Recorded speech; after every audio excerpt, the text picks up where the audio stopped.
Hello everyone. Welcome to the second tutorial on PowerApps.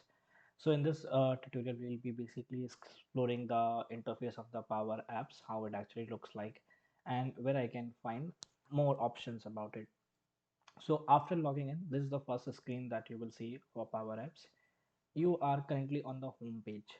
So the first page which actually opens up after you enter your credentials. So if you see over this screen, you can choose any of the options and start building your app right away.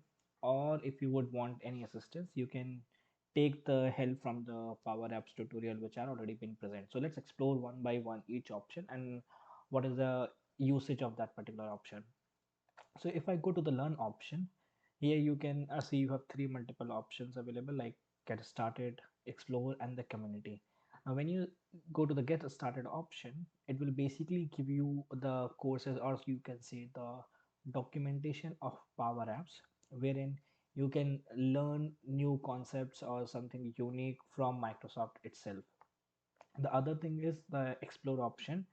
Now, if you would want to go a little bit deeper into any topic, let's say you are exploring how to build an app and you want to learn more about various components or various parts available in detail. So in that case, you can go to the explore option. But let's say if you are stuck in a certain topic or you have a doubt or an error coming up and you're not able to resolve that thing.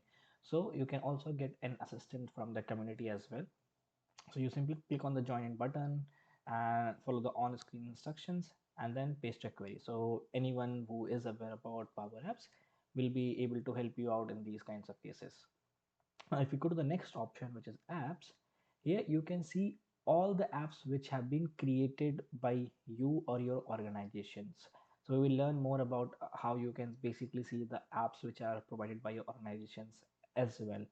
But if you would like to, let's say, create an app which is based on the template, you can simply click on explore templates and you can see a lot more templates which are available. Some of the templates can be model driven, whereas other templates are just simple canvas apps. So you can follow your uh, particular preference, whatever app you would like to work upon. So like if I see the starting few apps like the fundraiser, the innovation challenge, asset checkout, these all are model driven apps. Whereas if I were to go to the Power Apps training or a onboarding task or a budget tracker, these all are simply a canvas app available. Now the next option is Dataverse. Dataverse basically consists of all our database related information, tables, uh, all the rows and columns that we will be using in this particular. So we will not be exploring a lot more about Dataverses in this particular module. Now flow, there is something which relates to Power Automate. So if you want to do a little bit automations on your Power App platform or the apps available, you can just simply go to the flow option. A pop-up will appear over your screen uh, asking you to select your country or region. So you can select that country or region and get started. So you will learn a little bit more about it. I'm not choosing any options at this point. In the chatbots, you can create virtual agents for your applications. And for AI builders, you can basically have AI related functionalities in your uh, chatbots. You can train your chatbot available, whatever you have created with the help of AI models available for you.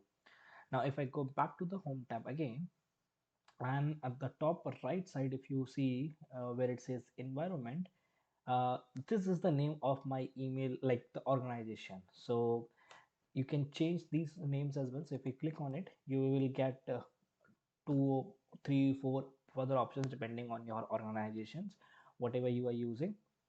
So if you click on other environments, you will simply see your username available over here and your organization's email, like the username available over here, which will be the default in your case if there are other people working on it. But if you are a single user working in an organization, or you have used a dummy email address to just set up the Power Apps, then you will only see your name selected by default.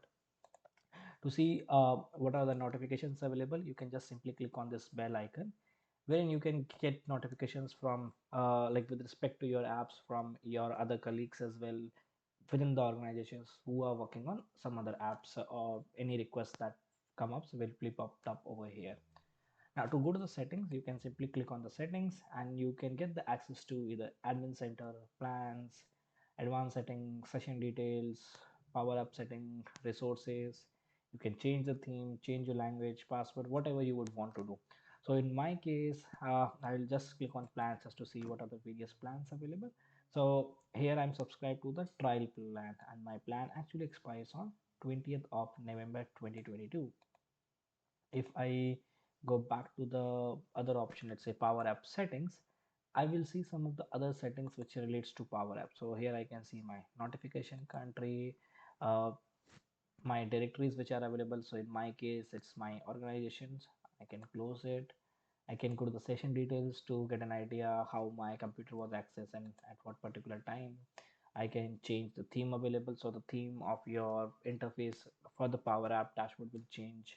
You can change your language, time zone, and anything that you would like by clicking on this particular option. So I'll just go back. Uh, so this is all about the dashboard on the Power Apps. Uh, Please feel free to ask me any doubts if you have any questions, any doubts, or any thoughts about learning or exploring Power Apps, and I will be happy to answer you in those cases. Thanks for watching.